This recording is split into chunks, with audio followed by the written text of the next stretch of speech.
Welcome back to another video on DC, FutureState, and today we're checking out Aquaman #1, and we see Jackson Hyde and Andy Curry in the spotlight, and this issue is super interesting. I really enjoyed this one, so yeah guys, buckle up, it's gonna be a great issue, right? Like, I'm pretty sure you guys are gonna like this. This is not an issue that I was really excited for, but after reading it, I feel like it's one of the best ones to come out of FutureState. So yeah guys, if you're ready, let's dive into this issue.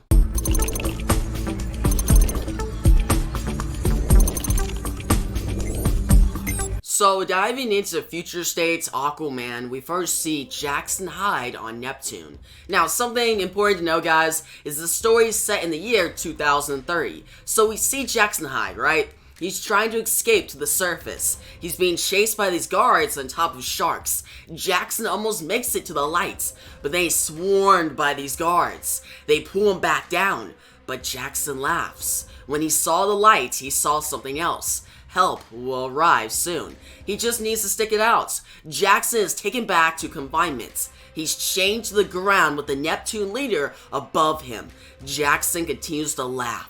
The Neptune leader says, "Nearly 300 failed attempts, and yet something is funny, prisoner number 31,814. Now Jackson responds, "Jackson, my name's Jackson Hyde. I'm Aquaman." Now the Neptune leader says, "Curious. All this time together and you have never once offered me your name, your rank. Something has changed." Now Jackson speaks up. He says, "No, everything has changed." Now that's when the Neptune leader says, "Interesting. Would you elaborate?" And Jackson responds, "I thought you should know me before it happens, because she's out there, because she's coming." Now the Neptune leader says, "Is that so? Who's coming, and what makes you so sure?" Now Jackson just simply smiles. Now we flash back to 6 years ago, and we see that Black Manta has escaped again. We see Jackson Hyde and Andy Curry in the water. They're both knocked out. Jackson Hyde's bleeding. That's when he wakes up quickly. He goes toward Andy. He says, no, Aqualas." Now she wakes up. She says, "Yeah, stop calling me that. It's Aquawoman or nothing, man." Now that's when Jackson responds, "So you're alive. Lucky." Now, that's when Andy says, "Whatever, Jackson." And Jackson responds, "What did I tell you? I said that I would handle Manta." Now, Andy speaks up. "Yeah, because you fighting your psycho dad has been going super great for us." And Jackson says, "Oh, we're going there now. Andy, your father has been fighting this guy since before you were even born, okay? Look around. Does any of this seem right to you, huh? You won't follow my lead, you won't take any of your training seriously, and all you do." Now, Andy looks at him straight in the eye and says, "Maybe it's you, Jackson. You ever think about that? Maybe our problem is you. Maybe you're not Aquaman, and you will never be. That's the big secret no one wants to say to your face." Now Jackson says, "Andy, what are you doing?" You see her eyes turn bright red, and Andy says, "Everyone knows my dad made a huge mistake, and now we all have to pretend like he didn't." Now Jackson says, "Andy, what are you doing?" You see these sharks all start to swarm Jackson like they're going to attack him. Now Andy gets control again, and she says, "Oh no, I didn't mean Now she swims away and says, "It was an accident." Now Jackson swims after her. He says, "Why didn't you tell me that you can talk to them like your dad?" Now Andy responds, "That's not, my father can communicate with marine life. I'm controlling them. There's a difference, Jackson, a big one. I hate when it happens, it's wrong." Now Jackson says, "You could have told me, you know." Now Andy responds, "So you can judge me about that too? No thanks." Now Jackson puts his hands on Andy's shoulders and says, "Andy, I'm not judging you, I'm not. I just want you to be safe. It's my job to make sure that you make it back home to your parents after every mission." Now Andy responds, "And who told you that? My dad? This is some kind of stupid boy thing where you need to protect me?" Now Jackson smiles and says, "It was your mother, actually. Shows what you know. You don't ever have to be afraid of telling me what's really going on with you. Believe it or not, I do remember what it was like to..." Wait, did you feel that? Something just changed. Felt like a frequency shift.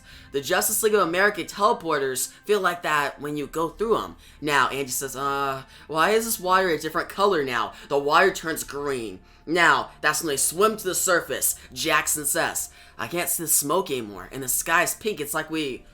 wow, this is really weird. Andy says, what is happening? And that's when Jackson responds, go back under, look for something you recognize. They swim underneath, and that's when Andy says, do you see that? I know you see that. Those fish, those things, they don't belong here, Jackson. How in the world did they even... Now, Jackson says, it's us, Andy. I don't think we're on Earth anymore. Well, at least not our Earth. Now, that's when Andy says, what? What does that mean? Jackson! Now, that's when we see that they're actually in the Confluence.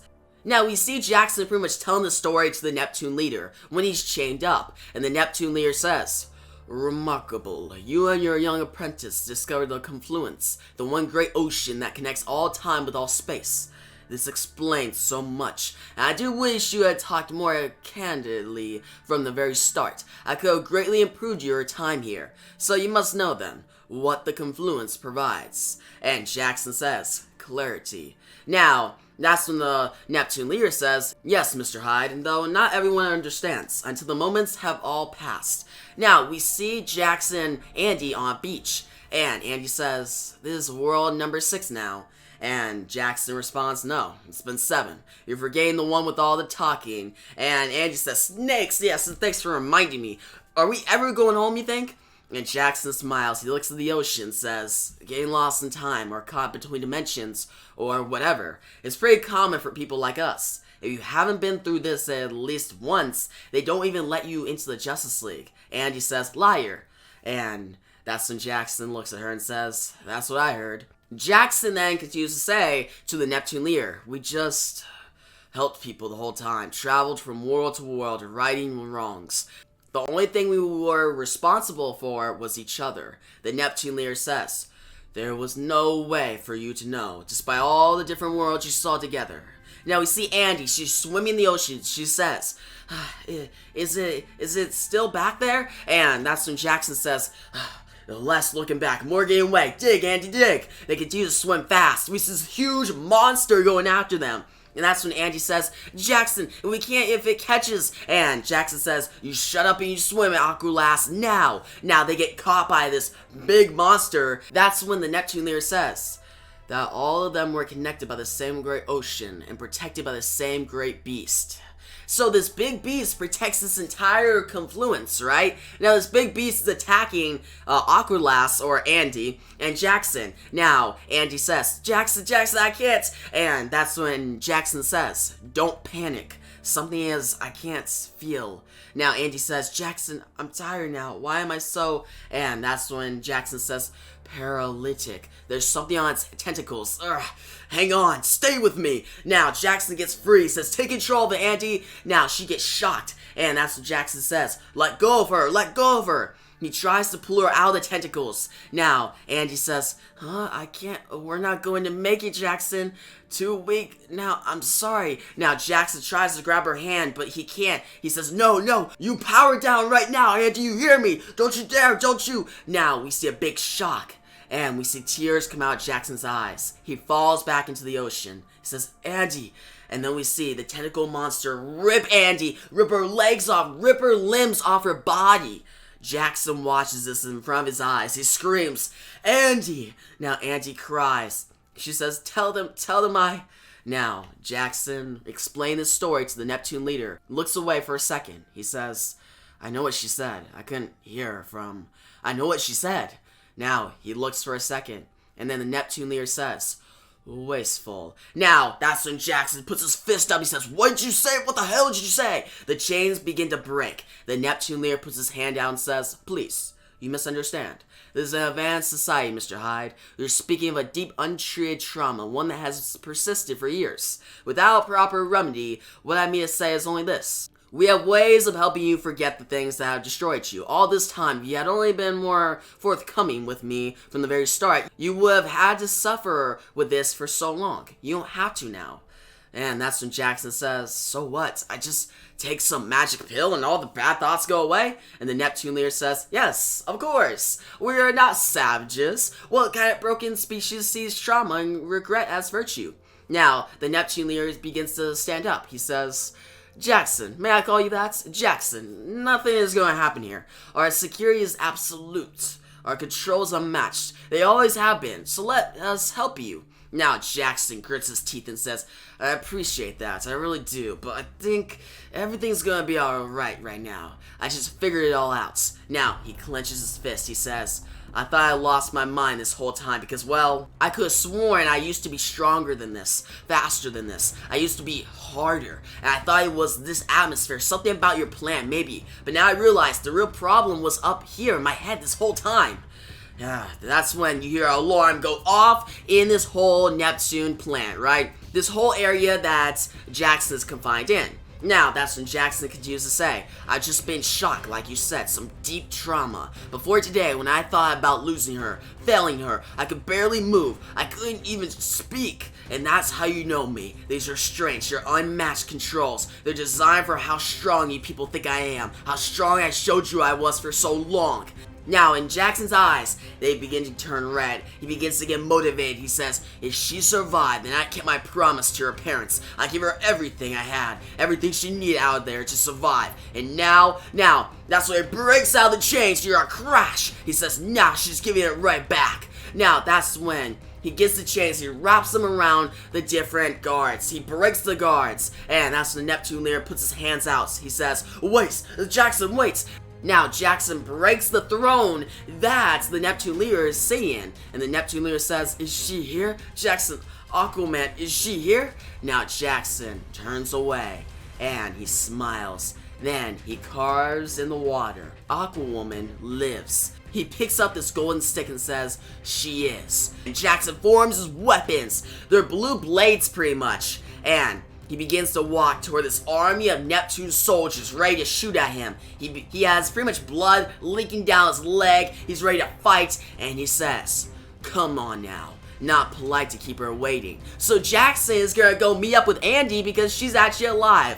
And they're gonna team up. The Neptune leader is so confused. He's like, he actually thought that he had Jackson Hyde the Aquaman. He thought he was going to get to him and beat him, but no. Jackson Hyde does not give up. He did not stop, and now he's going to take down all these soldiers and get to Andy. He's going to keep his promise that he made with Andy's parents. And that is how we end FutureState's Aquaman #1. So that was FutureState's Aquaman #1, and this issue was written by Brandon Thomas and drawn by Daniel Sanfrey. Now, the artwork by Daniel Sanfrey is really good. It's probably some of the best work I've seen from him in a long time. How he draws Jackson Hyde, how he does the facial expressions, the action sequences, and those final few pages just look so amazing. So yeah, the artwork is phenomenal, top-notch, and it conveys every scene in a really cool manner. And the one double page spread of like the Confluence looks really nice. Like, it looks really dope. Now, the writing is even better. I really like how Brandon Thomas gives dialogue to Jackson Hyde and Andy Curry, you know, pretty much Aqualass. I really like their interactions, the banter between Andy and Jackson, the flashbacks, we see them in the Confluence, and how this whole story comes together. Because at the beginning, you're like, alright, what's going on? Jackson is escaping these Neptune guards. He's on Neptune somehow, which we don't know really how he got to Neptune yet. It hasn't been fully explained, but they'll explain it further in the next issue. But we at least have some context. We see that Jackson and Andy were traveling through this Confluence, this area, this time and space, with all these different worlds, and they got split up, right? And Andy was supposedly killed. That moment when you see her limbs get ripped apart by that big monster was wow. I was really shocked by that moment, but still, seeing Jackson just tell his whole story to the Neptune leader and then be like, oh yeah, you think you got me? No, you don't. And at the end, you see him beat these soldiers up and then get his like blue blades out pretty much and then walk toward the army of Neptune soldiers like, yep, I can't keep Andy waiting. Better go with her. So next issue is probably going to open with him just going through all these soldiers. Like just taking them down, slashing at them. And I'm so excited for that. Like how this issue ends gets me so excited. Because yeah, this issue was more setup, but it's a really good setup, if none that. Like, the setup is really well done. Like, it keeps the momentum going throughout the issue. I'm excited throughout. I'm interested. I get invested in this world. Like, the artwork does that, helps out with it, but the writing does as well. The dialogue is on point, the pacing is really good, the action is great, and the payoff at the end, where you start to see things come together, and you have a great moment with Jackson Hyde, it's worth the price of commission, right? It's worth picking this book up. Not just because of the artwork, but because of the payoff and the writing. It's overall just a really amazing book. So yeah, I'm gonna give this issue a 9 out of 10. I definitely recommend it, guys. Check it out. If you're a big Aquaman fan, then you definitely gotta check it out. Like, come on, why would you not check it out if you're an Aquaman fan? Like, if you're a fan of Jackson Hyde, even better. But yeah, guys, you tell me your thoughts on this issue down below. What would you rate from 1 to 10? What are your theories for next issue? I actually really want to know you guys' theories, because this story can go in a lot of different directions. And for me, I'm just thinking that he's gonna take down the soldiers, go to Andy, and they're gonna have to take on that big monster, or maybe something else will come out of the Confluence. We'll see, but I'm pretty hyped about it, right? Because this issue was dope. But yeah, guys, if you like the video, give a big thumbs up. New to the channel, make sure to subscribe to the notification bell so you don't miss out on my next Future States video. And yeah, thanks for watching, and peace out.